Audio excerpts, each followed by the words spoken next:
अस्सलामु अलैकुम वरहमतुल्लाहि वबरकातुह। ला इलाहा इल्लल्लाहु वहदह वस्सलातु वस्सलामु अला मन ला नबिय्य बअदह। अल्लाहुम्मा सल्लि अला मुहम्मदिन कमा तुहिब्बु व तर्दा लहू। मेरे भाइयों और मेरी इस्लामी माए और बहनें, मेरे भाइयों, सूरह फातिहा का अमल खाने के दरमियान 7 मरतबा 7 टाइम सूरह फातिहा पढ़नी है मेरे भाइयों। अजीबो गरीब फ़ायदे हैं।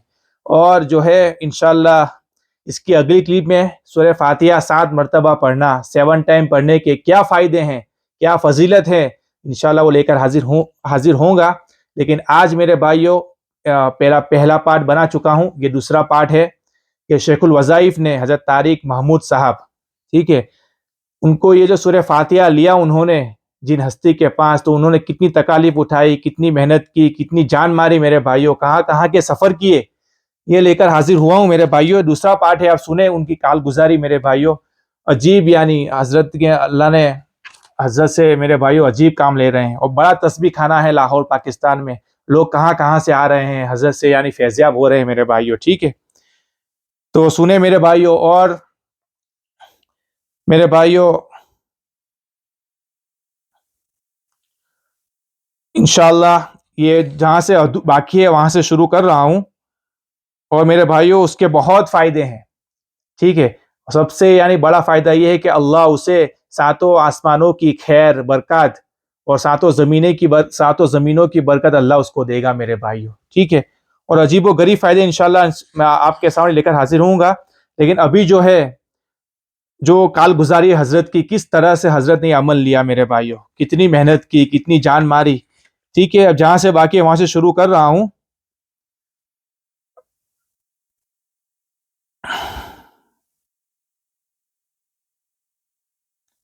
मैंने कहा आप दुआ फरमाएंगे।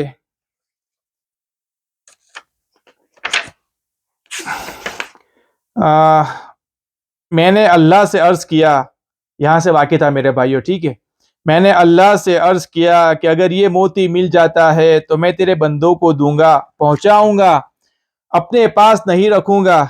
लेकिन वो चीज मुझे नहीं मिली। सोचा वापस चला जाऊं। एक बाबे ने बताया इनका एक बहनोई है, वो अगर कह दे तो वो इनकी बात नहीं टालते। इन इनके इन पर बड़े एहसानात है, मकान भी बना के दिया है इनको, घर का निजाम भी वही वही चलाते हैं। वो बड़े खाते पीते हैं, वो बड़े खाते पीते हैं।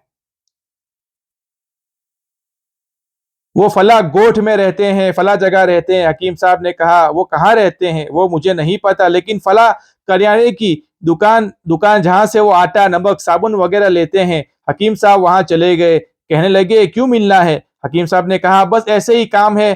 कहने लगे नहीं बताओ। हकीम साहब ने कहा ऐसे ऐसे ऐसे ऐसे ऐसे सूरह फातिहा का अमल है। कहने लगे तू भी सूरह फातिहा वाला है। ओ कहीं सर मार के चले गए, तू भी जा, है बड़ा बाबा पर देता किसी को नहीं है। अच्छा बताओ तो दो, मैं उनके पास जाऊंगा। फिर बड़ी मुश्किल से पता पता बताया। वहां एक वैगन जाती थी, टूटी हुई वैगन थी। मुझे याद है उस वैगन की छत पर बैठा। कहाँ बैठे मेरे भाइयों, उस वैगन की छत पर बैठे। इधर चुभना शुरू हो गया। राड चुभती थी, लोहे की यानी सलिया था, राड वो चुभती थी। वैगन पर बंदे भी थे, बकरियां भी थी, सामान भी था। अंदर वेगन चल रही थी। कच्चा रास्ता था, सवारी भी नहीं थी, मिट्टी धूल। मुझे खतरा कि मेरा स्टॉप से आगे ना चले जाऊं। बार बार कहूं जी वो मेरा स्टॉप, आप बैठो मैं आपको उतार दूंगा। स्टॉप में खैर मुझे उतार दिया। देखा चंद घर थे, कोई लंबा चौड़ा शहर नहीं था, कस्बा गांव नहीं था। पूछा इस नाम के बंदे से मिलना है। उन्होंने कहा इस नाम का बंदा तो खैरपुर गया हुआ है, 4-5 दिन के बाद आएगा। अगर आप खैरपुर जाना चाहे तो हम पता बता देंगे। खैर उन्होंने शफकत की, आप हमारे मेहमान हैं, आप यहाँ रहे, आपको रिहाइश मिलेगी, खाना मिलेगा। आप आए किस लिए हैं। तो मैंने कहा ऐसे ऐसे उनके पास सूरह फातिहा का कोई अमल है, मैं वो अमल चाहता हूँ, मैं वो अमल चाहता हूँ। तो उन्होंने कहा कि है तो बड़े मनमौजीले। क्या कहा मेरे भाइयों, है तो बड़े मनमौजीले, पता नहीं इनकी बात मान ले, बाकी मानते नहीं है। ठीक है आप रहे, मैं उनकी बात सुन रहा था कि बजाय खैरपुर जाने के, खैरपुर के पास एक जगह है गनपट, बजाय सिंध खैरपुर जाने के मैं वहीं रहा। मेरी तबीयत में काम है। वहां डेरे को अवताक कहते हैं, तो मैंने वहां अवताक अवताक में सफाइयां शुरू कर दी। कहीं सामान पड़ा हुआ था, बिखरा हुआ था, मैंने वहां सफाई की, सुथराई की। एक एक एक चीज को सलीका दिया। 2 कुरान पाक थे, उनमें मिट्टी धूल, उनको साफ किया, उनके गिलाफ धोए। 2 कुरान थे, एक रात को पढ़ता था, एक शाम को पढ़ता था। सुबह शाम 2 रोटी आती थी, सब्जी कभी दाल आती थी। अल्हम्दुलिल्लाह मेरा गुजारा हो जाता था, मेरा गुजारा हो जाता था।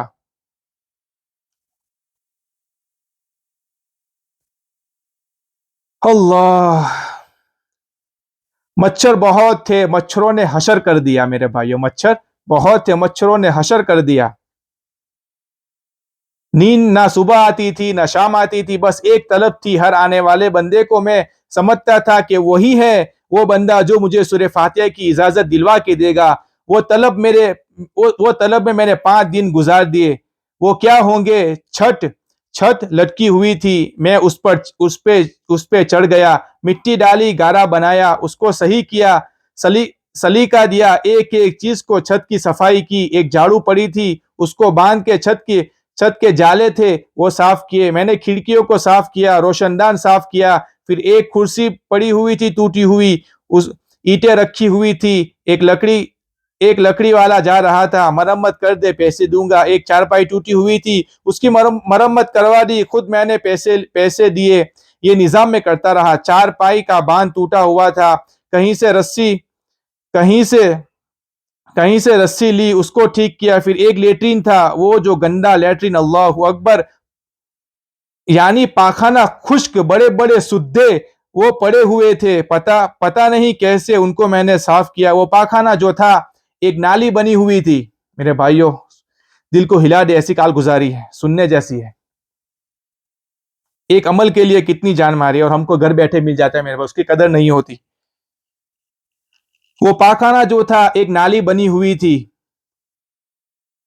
जो आता था, पानी लोटा भर के आना होता था, लेकर लेकर अपना इस्तिंजा करके साफ करके चला जाता था, क्योंकि वो पानी पूरा नहीं होता था। एक और पाखाने का ढेर लगा हुआ था, दरमियान में एक नाली थी। वो नाली में से जो गुजर गया सो गुजर गया। इधर पाखाना, अच्छा खासा जो बंदा जाए तो घबरा जाए। हकीम साहब फरमाते अब इसको भी साफ करना चाहिए।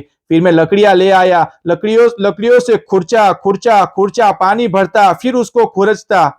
मेरे पास कपड़ा एक ही था, फिर उसको धोया, खड़े खड़े वही वही वही अपने आप को धो लिया, कपड़े भी धो लिए, नहा भी लिया, खूब साफ किया, अच्छी तरह साफ किया। क्या बताऊं आपको, बड़े अरसे से जरूरत कर रहा था कि ये बताऊं आपको।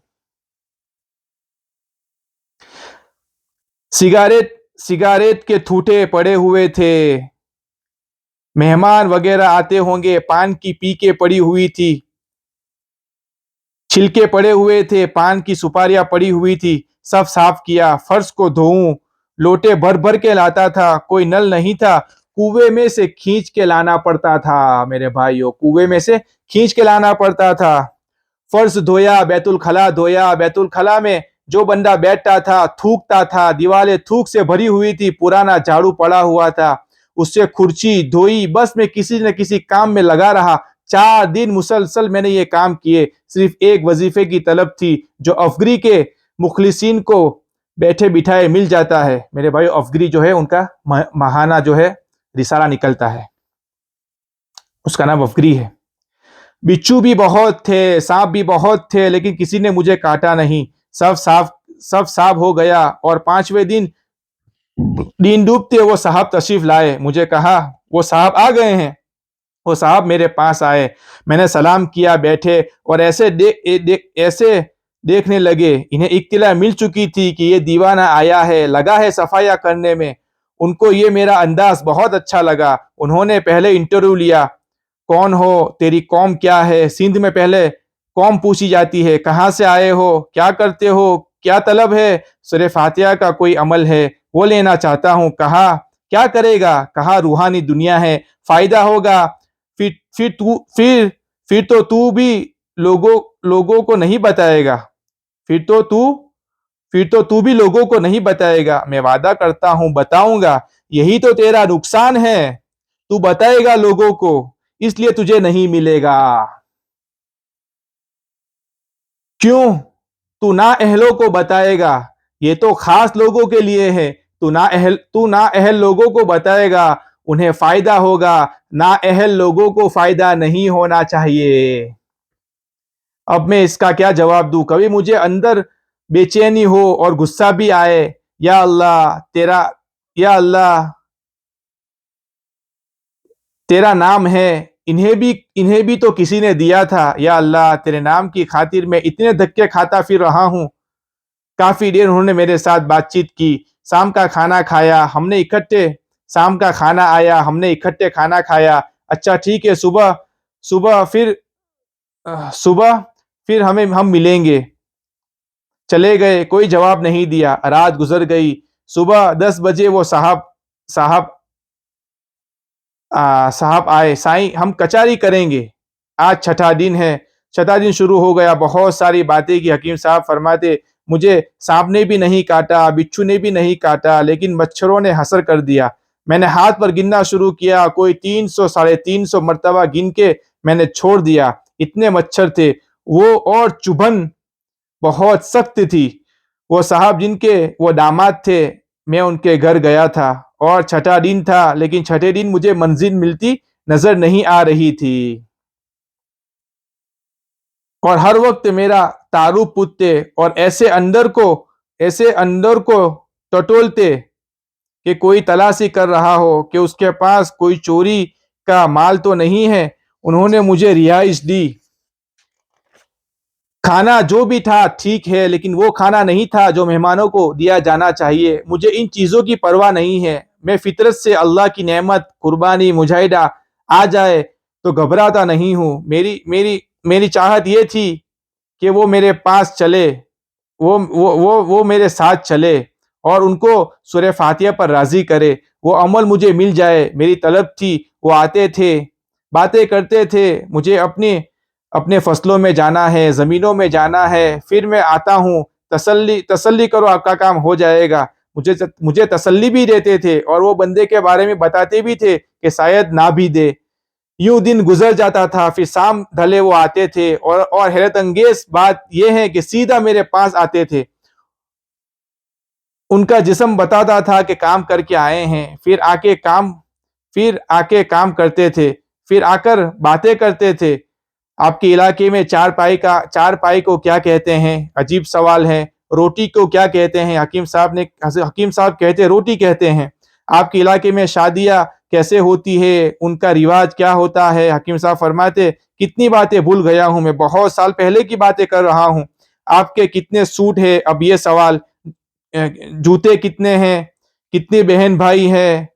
ये तो कई बार पूछा, भूल जाते थे, पता नहीं उनकी याददाश्त कमजोर थी। मेरे भाइयों, बहुत लंबी क्लिप नहीं बनाता इंशाल्लाह।